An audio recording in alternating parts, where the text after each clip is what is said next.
morning and happy Saturday, you guys. It is Amanda and Barron on Kickin Cancer Cares on KSLM Radio, 104.3 FM and 1220 AM.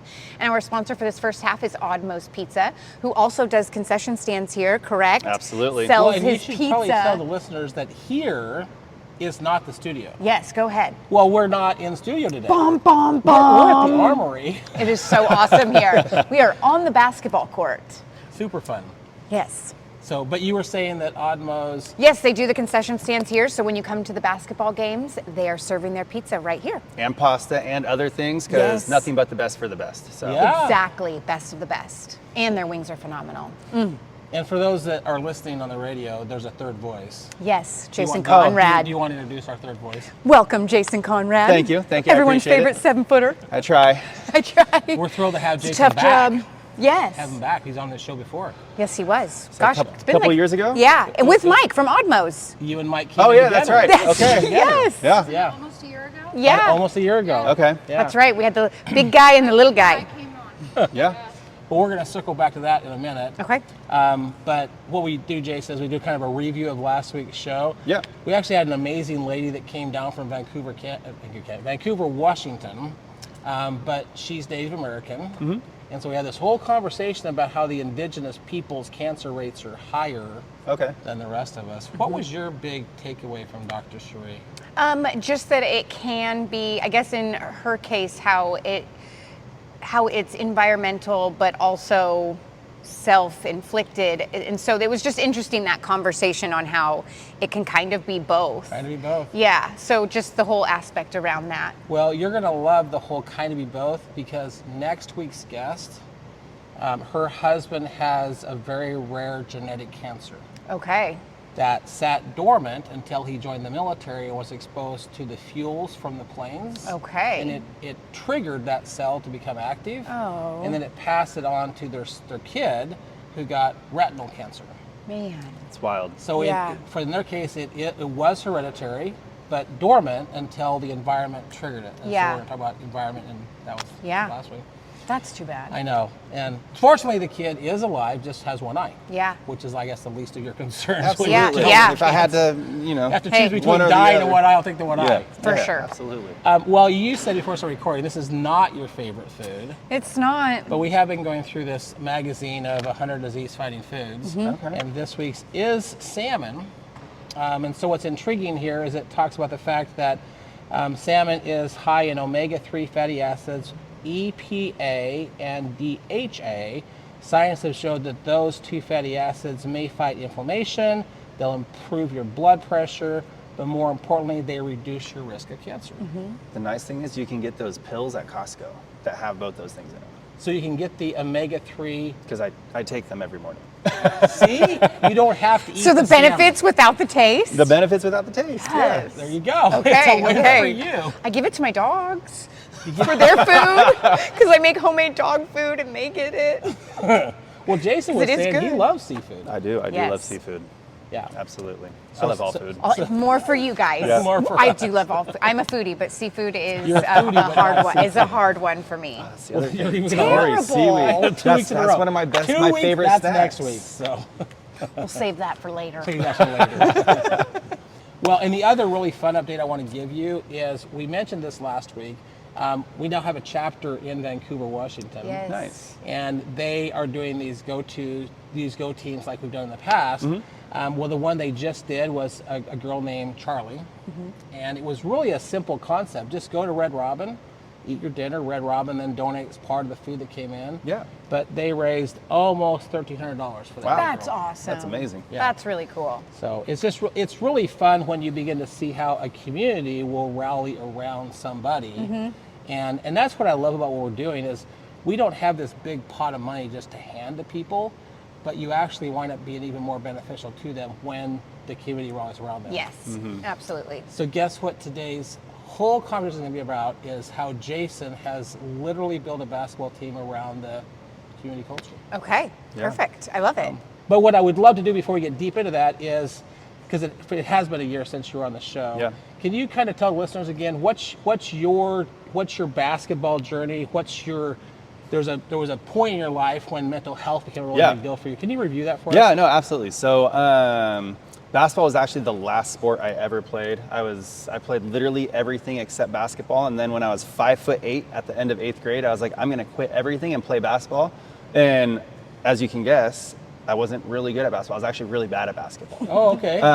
You guys probably thought I was going to say good, huh? No, I was actually really bad. I was going to say, you didn't stop growing at 5'8". No, yeah. So last day of 8th grade, I was 5'8". First day of freshman year, I was 6'3". Last day of freshman year, I was 6'7". Holy. Graduated at 6'11", and then when I was 21, grew another inch. Wow. And So now in I'm 1 7 year, you foot. went from 5'8" to 6. Yeah, literally had days I couldn't walk because my knees hurt so bad. And I That's ate bad. an obscene amount of food. Now that I have to buy my own groceries, like I feel really bad that my parents had to feed me when I was younger. It was wild. I would go to school with like a pack of 8 bagels that were fully loaded sandwiches and finish all of them before lunchtime. I'm Yeah, not- I not wouldn't be able to exaggerating. afford So a our kid like producer you. is laughing because she has kids your age. Yeah, and yeah, so terrifying. I ate a lot. But yeah, so got to high school and I was tall, so I made the JV team. Didn't make varsity, wasn't on the freshman team because I was taller than most everyone. Didn't start on JV, just kind of middle of the pack, and then really made an effort to do whatever I could to be the best player I could be. And going into my sophomore season, made varsity, started on varsity, and then I led the entire state of California in block shots. The And that- entire state? The entire state. That's a lot of players. And that's what kind of put me on the map. So I got my first college letter from Lorenzo Romar at University of Washington. And then I was like, oh, I can do this. So then it just transpired into this. Well, my goal is now to get a D1 scholarship. So did you get one? I did. So going into my senior season, I was a McDonald's preseason All-American. Went to the McDonald's All-American camp. Was That's with awesome. DeMar DeRozan, Brandon Jennings. And then my senior season, 4 games in, I shattered my ankle. Oh. And I had talked to Bobby Knight at Texas Tech. I was talking to Stanford. I was talking to all these big schools. And then I was damaged goods. Yeah. I'm a big everything happens for a reason type guy. And I had done a camp at Portland State. Okay. And really liked it. And I knew they had a great art program and I was going to be an art major. And so ended up signing a D1 full scholarship with Portland State. Okay. A scholarship to play basketball at Portland State? Mhm. Okay. Yeah, so they were going to cover all my expenses and Nice. to play basketball. Yeah. get Even my with a school- shattered ankle? So this was after. So Yeah. but even with the shattered ankle, they Okay. took the risk. And so got in there, was in the dorms for a week, and then I was just having really big mental struggles. And this was in 2008. And this was a time when mental health wasn't really discussed and Right. talked about. And I honestly didn't know what was going on. Sure. I was like, oh, this is all part of puberty. Like I'm supposed to have these crazy up and down feelings. And no, I find out later that that's not the case. Right. And literally a week after, went into the coach's office and said, hey, here's how I'm feeling. I'm leaving. And them being them at that point in time basically just told me I was being a big wimp and I'm a high profile athlete and I shouldn't be feeling like that. And I literally went from their office to the hospital because that's how much of a depression I was in. Wow. And went, did all the testing and ended up being diagnosed bipolar. Okay. And so extreme highs and extreme lows. And then that just opened up a whole nother avenue to try to navigate as far as like meds and what meds am I going to take to counteract these meds and what meds am I going to take to counteract these Right. meds. And it just became this whole debacle. So I ended up, I had made a friend. I moved in with them and their family. The mom ended up helping me get a job working security at Ross. So I Okay. went from Division I scholarship athlete to working security at Ross and taking the bus to work. Wow. And you know that. Was that hard psychologically to make that kind of a drop in your life? Oh, absolutely. I mean, sports could it had not always be? been a part of my life. Yeah. And then I just, fell down a rabbit hole of things I probably shouldn't have been doing. And I had one of my best friends call me. He's like, hey, what are you doing? Like, what are you doing with your life? And I was like, I don't know, man. He goes, are you going to play basketball again? I was like, maybe. And so he had told me about Chico, where him and his wife had met. And, I was 19 years old. And so I went and visited Chico, and it was the #2 party school in the nation. And I drive through, it's like a scene of Van Wilder and American Pie. And I'm like, this is great. This Sign is me up. absolutely where I want to go. Where I wanna go. And ended up running into the basketball coach and talked to him for 30 minutes, and he offered me a full ride on the spot. Wow. So Chico was a Division II school. I was going to go originally just for the social life, and then ended up having my entire college career paid for Chico. basketball at Chico. After Chico, played summer league with Sacramento Kings, and then got an agent, and then was able to play in 9 different countries overseas. That's so cool. Yeah, I That remember. is so I remember cool. when you and we talked before that you were in the the European league? Yeah, so I played all Yeah. over Europe, China, Australia, Taiwan, Canada. Yeah, it was a blast. Got cut short, but I'm a big everything happens for a reason guy. And Absolutely. yeah, so I had some life happen, and then in 2019 found this new league called the TBL. They used to have a team out in Yakima called the Yakima Sun Kings. Okay. Played with that team. Probably one of the worst basketball experiences I've ever had, but as far as a community standpoint, I was able to start a free after-school art program out there because a bunch of their funding had been cut, and it ended up turning into the largest free after-school art program in the entire state. That's Nice. cool. And so I won the community award for the entire league, and then that transpired into me having this opportunity to work with an owner that owned the team in Salem originally, and then he ended up saying, hey, I'm bouncing, like, if you want to buy it, it's yours. And so I decided to cash out basically my entire bank account and bought a basketball team. Okay. Heck yes. And that brought you to Salem. And that's what brought me to Salem. And how long have you been doing that for? When did you so, buy it? What year? This is year 4, so Okay. 20, right after COVID. Yeah. I mean, 2021. I remember our first game, everyone still had to be in masks. Yeah. No, I think 3 people maybe. Right. And then the mask mandate got lifted for our second game. So Okay. yeah, it was a while ago. Things were a little different in here, but Absolutely. no, it was great. And my whole concept I knew was always going to be community. And I actually did a interview with Chamber of Commerce that basketball was going to be a platform for me to raise mental health awareness. So Yeah. it was just an avenue for me to be able to have the voice and presence to be able to promote this whole concept of mental health awareness. So Absolutely. yeah. Well, and I remember the first year that you came to town because I had been going to chamber for a couple of years, Yeah. and all of a sudden this 7-foot guy is walking Right. into the chamber events with really a different way to promote your brand. Right. And your brand became community culture. Right. And it took a little while for the chamber and the community to realize what you were trying to do, but you have literally built a team Yeah. around this community culture. Yeah, no, absolutely. I mean, we have a different business model than a lot of these other leagues. I will say, like, a lot of these teams are run by multimillionaires that do this as a for fun tax write-off, and Right. I'm not in that position. Like, I still work a full-time everyday job on top of doing the basketball stuff. I'm in the works of starting the nonprofit, and so it was time consuming, but we take, like, a lot of these other teams will fly the best players in, put them in houses, give them cars, pay them this obnoxious salary. And I have guys that are taking literally like 90% pay cuts from going to play somewhere else because of the type of environment we have and the type of community we have backing us here in Salem. Yeah. And then we also have the most married guys and the most guys with kids. So we just That's have a different culture with our program because a lot of them are these 22, 23-year-old kids, and we have anywhere from 23, and I'm actually the second oldest guy in the league because I'm playing this season. So we have a pretty How vast old are you? range. I'm 36. Okay. Okay. Yeah, so. Somewhere this is your last season that you're playing? Well, so I haven't played like a full season since 2019, and then I had a health scare last year. That's And That's I right. collapsed, and they ended up stopping the whole game and got everyone out. And it ended up just being this like fluky. I had a artery in my heart spasm to the point of full closure. So it was basically like a simulated heart attack. And That's bizarre.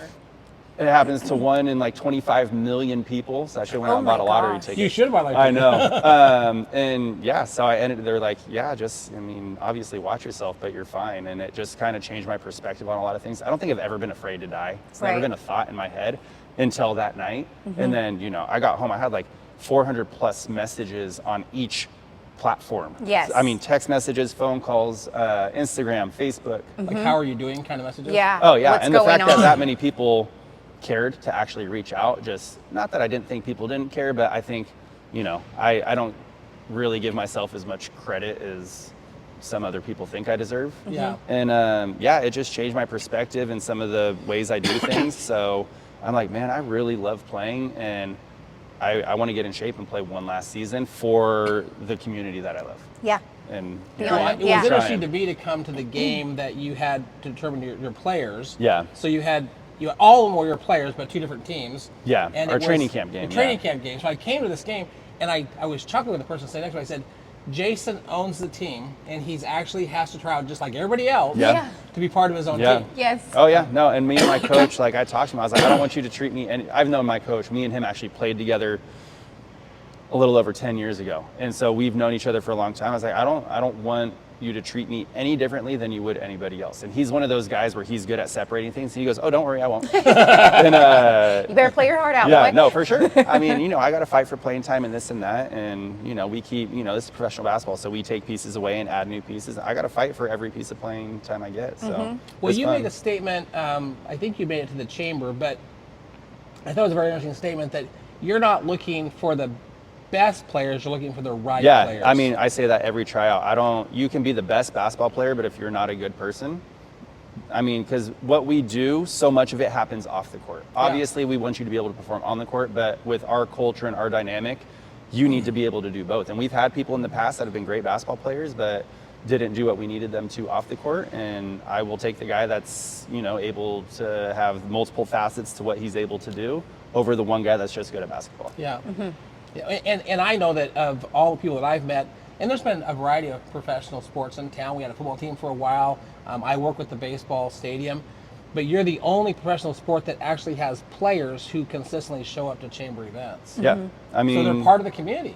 I mean, it's in their contracts. They get fined if they don't show up. But the nice part is they want to show up. Yes. So they actually go out and they're like, hey, I found this event. Is it cool if I do that as one of my events? And we have guys from Portland to Corvallis to Eugene, and then all the guys that we fly in from out of state that are here in Salem, and they genuinely want to do stuff in the community, Yeah. which is great because that's not always the case. Yeah. Well, like what Damo did for Silas. Yeah. And Mm-hmm. how that he made that kid's whole world.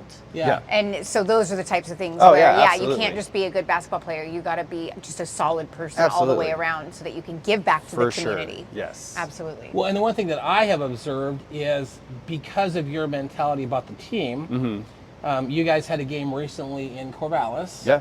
And there was this Facebook post to go support that game. And I correct me if I'm wrong, but there were more players supporting your team Yeah. on their home court. It's wild because when we go and play in Vancouver or play the Willamette Valley Jags, we usually have more fans there than they do at their home court. That's awesome. Yeah. It's That's not, awesome. It's not a long ways to drive, Right. And it's but just our fans care about you guys a yeah, lot. and the fact that we have that fan base, and that I can tell you has nothing to do with them sitting in our stands. That has to do with us being out in the community. Absolutely. So- It's you build those relationships. Yeah, for sure. And so just this dynamic we have between our players and fans, in that, our players are accessible. Yeah. You go to a lot of sporting events, and after the game, players are in the locker room. You don't see them again. Like, some of them will hang out. Like, here, we encourage people to come on the court, take pictures, autographs. Our players, Yes. they'll be out. Damo's out here signing autographs for an hour after every game. Yes. Like, that to me is amazing. That families are hanging out here. Like, we'll be in the middle of cleaning up the arena after a game,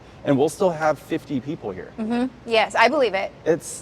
And so just the fact that we have the type of culture that, one, the players buy into, but two, the community, provides that atmosphere for our players to buy into Yeah. is huge, because it's, I always say everything's like a machine, and each piece is a gear, and if one gear stops working, then the whole machine stops working. So Yeah. the players need to do their thing, upper management, the fans, the sponsors, it all needs to work cohesively for it to actually work, and the fact that it does is amazing. Yeah. Well, and you just mentioned sponsors. We've got enough time here. Hopefully, if you're listening on the radio, please go to YouTube on Monday, Kickin Cancer Productions, because I want you to be able to see where we're at. Yes. This arena looks dramatically different than it does during a game.